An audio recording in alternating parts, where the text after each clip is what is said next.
May 1, 1945. The concrete walls of the Führer bunker are trembling under the relentless thud of Soviet artillery. Up above, Berlin isn't really a city anymore.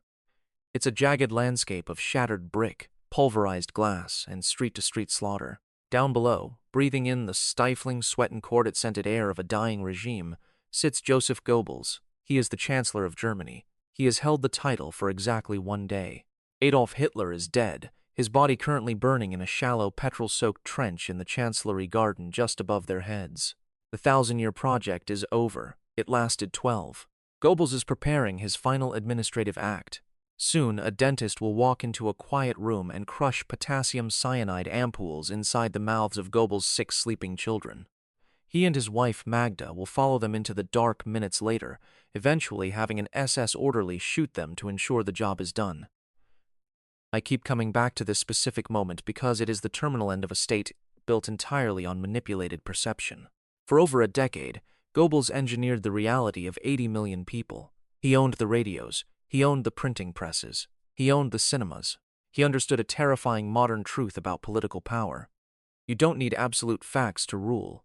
You just need absolute coordination. He manufactured consent through sheer volume, drowning out human logic with relentless repetition. But a system that relies on a manufactured reality has a physical limit. You can edit an embarrassing newsreel. You can pulp a dissident newspaper. You cannot, however, censor an advancing Soviet tank brigade. When physical reality finally breaches the perimeter of the lie, the collapse isn't gradual, it is absolute. Goebbels orchestrates his own family's execution because he knows the narrative has exhausted its utility. There is no fallback plan, no government in exile. The propaganda wasn't just a tool of the state. The propaganda was the state. Without the lie, they ceased to exist. To understand how a failed novelist constructed the psychological architecture of a totalitarian nightmare, you have to look at how a fractured society handed him the tools to overwrite its reality in the first place. Rewind the tape to 1926. The Weimar Republic is less a functioning government and more a fragile democratic experiment trying desperately to manage the wreckage of World War I. Hyperinflation has just recently done its worst. People were literally carrying wheelbarrows of increasingly worthless cash just to buy a loaf of bread. It wiped out the savings of the entire middle class. Paramilitary groups are fighting open, bloody turf wars in the streets. The government technically holds a monopoly on violence, but it lacks the physical strength to actually enforce it. The population is exhausted, humiliated by the Treaty of Versailles, and desperate for anything resembling order. Enter Paul Joseph Goebbels. He's 29 years old. If you want to understand the man, you have to look at his deep insecurities and his sharp, incredibly cynical intellect. A childhood bout of osteomyelitis left him with a deformed right leg. He walks with a pronounced limp, his foot encased in a heavy metal brace. Think about what that meant in 1920s Germany. An entire generation of German men had just fought, bled, and died in the muddy trenches of the Great War. It was an intensely masculine militaristic culture. Goebbels, meanwhile, sat out the war in university libraries. He earned a PhD in literature. He wrote a semi-autobiographical novel called Michael. Publishers uniformly rejected it. He is a failed writer, locked out of the warrior culture of his era by a physical defect he couldn't control. So, like many men who feel rejected by society, he compensates with blistering ideological extremism. He despises the democratic process. He resents the conservative, aristocratic establishment. He takes all of his personal bitterness and projects it outward onto systemic enemies. He finds the perfect vehicle for this revenge in the nascent National Socialist German Workers' Party. Initially, Goebbels aligns with the northern anti-capitalist faction of the party, led by Gregor Strasser. In early 1926, Goebbels actually stands up and demands that Adolf Hitler be expelled from the party for ideological impurity. But Hitler doesn't purge him. Instead, Hitler invites Goebbels down to Munich for a private audience. Hitler recognized a useful fanatic when he saw one. He flatters Goebbels' intellect. He treats him like a visionary. He effectively buys his absolute loyalty through pure psychological manipulation. Goebbels abandons his socialist allies immediately. His diaries from that week read like the scribblings of a starstruck teenager. "I love him," Goebbels wrote. The former critic became the ultimate fanatic. Hitler rewards this defection by making him the Gauleiter, regional party leader, of Berlin. It's a brutal assignment. Berlin in the 20s is a hostile environment for the radical right. It is a stronghold of communism, cabaret culture, and left-wing unionism. The Saatchi party apparatus in the city is a joke. It's disorganized and entirely broke. This is where Goebbels develops his mechanical theory of power. He looks at the Weimar Republic's reliance on rational parliamentary debate and sees a fatal vulnerability. Democratic institutions assume that citizens process information logically and vote in their best interests. Goebbels bets his life that apocalyptic crises does not care about facts. They respond to spectacle. They respond to manufactured certainty. So he completely ignores traditional political arguments. He decides to initiate physical conflict. He orders his paramilitary units, the SA, to march directly into fiercely communist neighborhoods. They deliberately provoke massive bloody street brawls. Men are beaten to death with beer steins and chair legs. The local democratic press covers the violence with absolute horror, which is exactly what Goebbels wanted. He recognizes a fundamental rule of mass communication that we are still grappling with today. The volume of media coverage matters infinitely more than its specific tone. By forcing the liberal press to write about his thugs, he monopolizes the public's attention. He positions his radical fringe party as the only visible alternative to the communist threat. He starts his own newspaper, Der Angriff, the attack. He prints it on cheap, glaringly red paper specifically to catch the eye of left-wing workers. He frames his street brawlers as martyrs defending the soul of the nation. He treats propaganda not as an art, but as an industrial process. Rallies are scripted like theatrical performances. He times them for the late evening, knowing the audience is tired, and their critical faculties are weakened after a long workday. He uses specific dramatic lighting and uniform aesthetics to project an illusion of overwhelming strength. He understands that repetition overwrites logic. A lie spoken once is easily dismissed. A lie printed on every street corner and screamed through every loudspeaker eventually becomes the new baseline of reality. If you control the sensory input of a city, Goebbels proved, you control its political output. In March 1933, Hitler assumes total control of the state. He immediately establishes the Ministry of Public Enlightenment and Propaganda, and he hands the keys to Goebbels. It's worth noting that the title is incredibly explicit. Goebbels doesn't hide his function behind a euphemism. He absorbs departments from the Ministry of the Interior, strips local states of their censorship powers, and builds an absolute monopoly on information. He realizes pretty quickly that physical violence is actually an inefficient way to govern on a daily basis. You let the Gestapo handle the physical arrests. Goebbels' job is to prevent dissidents from forming rebellious thoughts in the first place. He establishes the Reich Chamber of Culture. This is a brilliant, terrifying administrative chokepoint.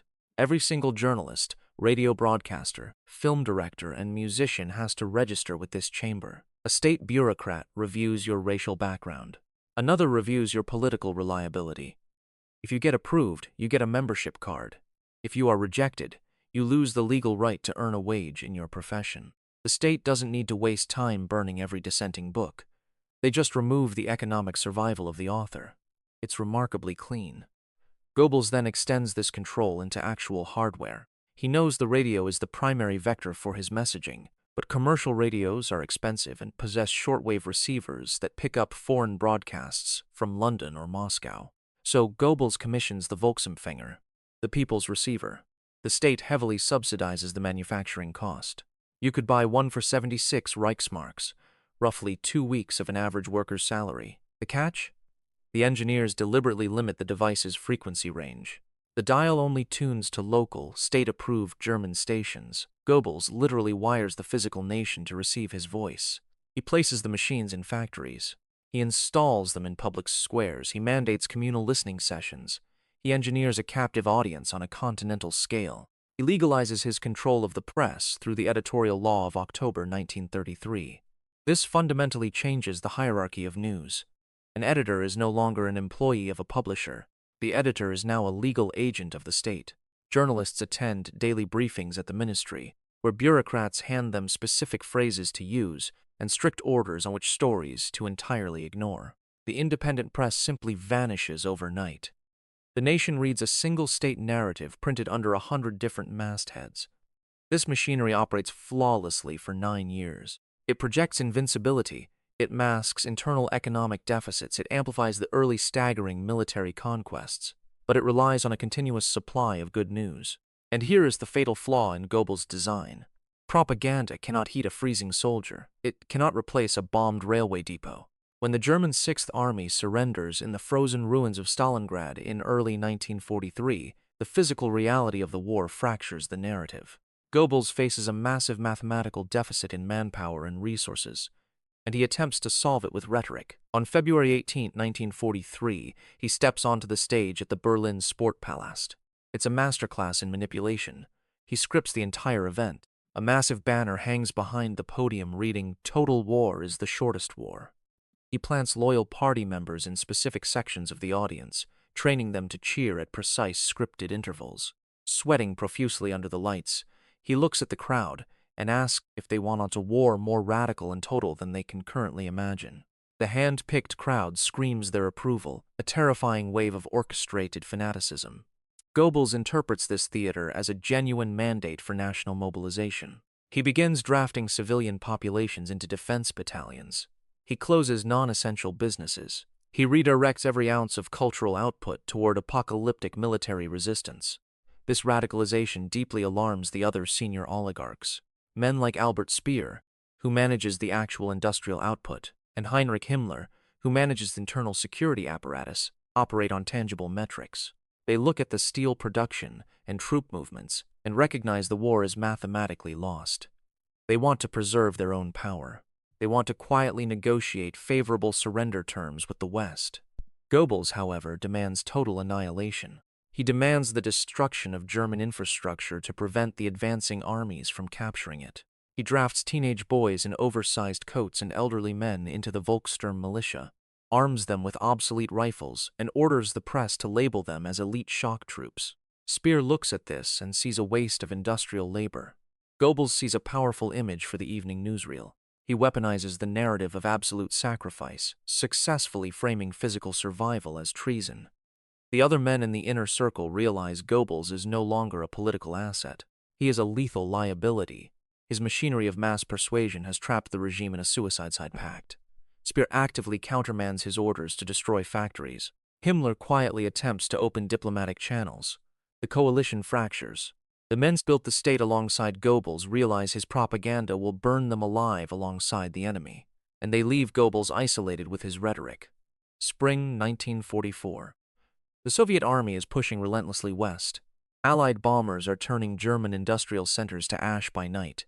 The physical borders of the state are rapidly collapsing. Goebbels counters this collapse with extreme auditory control. He increases the broadcast hours of the Volksempfänger. He orders the press to invent secret weapons, the Wunderwaffen. He promises the public that these rockets will magically reverse the military mathematics. The civilian population, desperate for hope, listens. The military command structure knows he is lying through his teeth. A quiet coalition forms within the traditional military aristocracy. General Henning von Treschow and Colonel Klaus von Stauffenberg assess the strategic map, see an unwinnable war, and decide to assassinate Adolf Hitler. They intend to seize control of the state apparatus and negotiate an armistice before the country is completely destroyed. But organizing treason inside a totalitarian state presents as a massive logistical nightmare. Goebbels has constructed a panopticon, the Hitler Youth report on their own parents. Block wardens monitor the political reliability of every apartment building. You cannot use the telephone. The Gestapo taps the switchboards. You cannot print a manifesto. Goebbels controls the paper supply. The conspirators cannot even meet in large groups. They solve this by hiding their treason within the state's own administrative red tape. They rewrite Operation Valkyrie, a legitimate military contingency plan designed to suppress a civilian uprising in Berlin. The conspirators modify the distribution lists and forge the necessary authorization signatures. They plan to use the reserve army to disarm the SS and arrest the civilian leadership in the capital.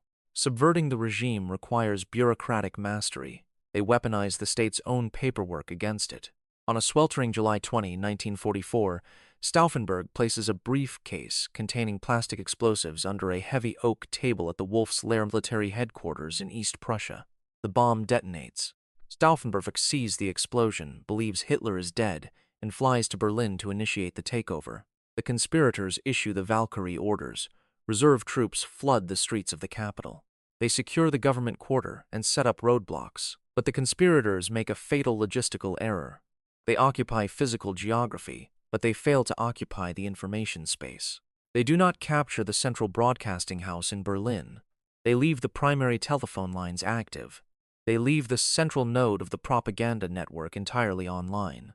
Goebbels sits inside his ministry, retaining full access to his communication infrastructure.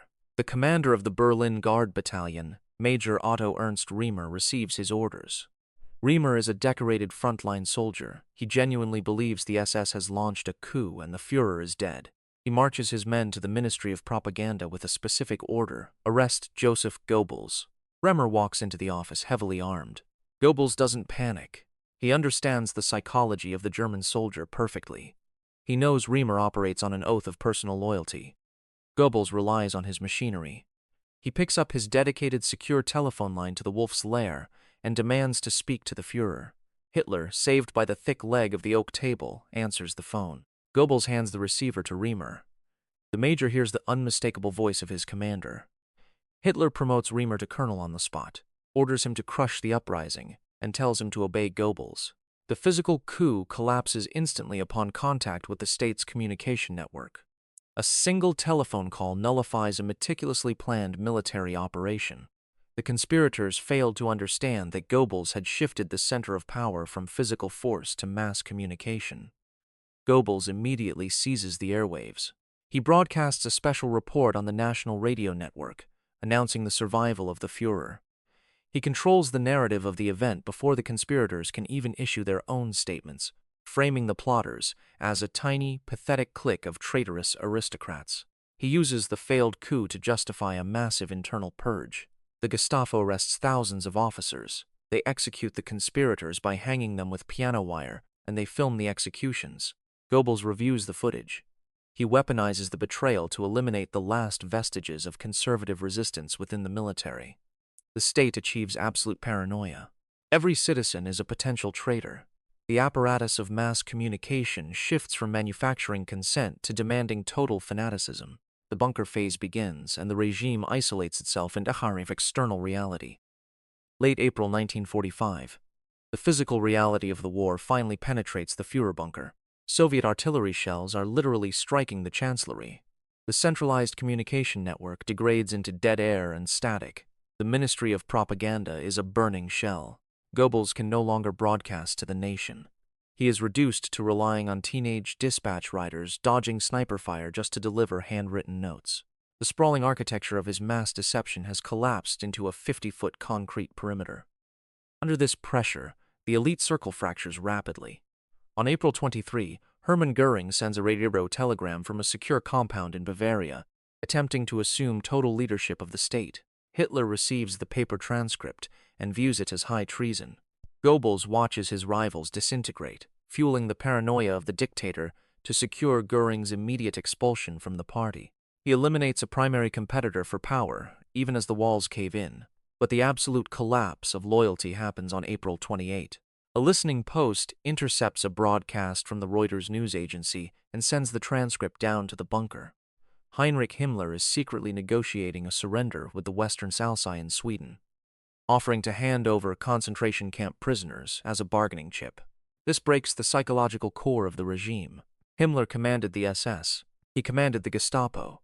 He was the internal security apparatus. Hitler experiences a total mental collapse upon reading the report. The system of fear failed to contain the very men who built it. The terror apparatus dissolved the exact moment personal survival required it. On April 29th, Hitler dictates his final political will, legally stripping Göring and Himmler of all state offices and formally naming Joseph Goebbels as the Chancellor of Germany. Goebbels achieves his lifelong ambition. He possesses the highest civilian office in the nation. He commands a government that controls a few subterranean hallways. On April 30th at 3:30 in the afternoon, a single gunshot echoes behind a heavy steel door in the lower bunker. Staff members find Hitler dead on a blood-soaked sofa. Goebbels assumes total command. And what does the chief propagandist do with absolute executive authority?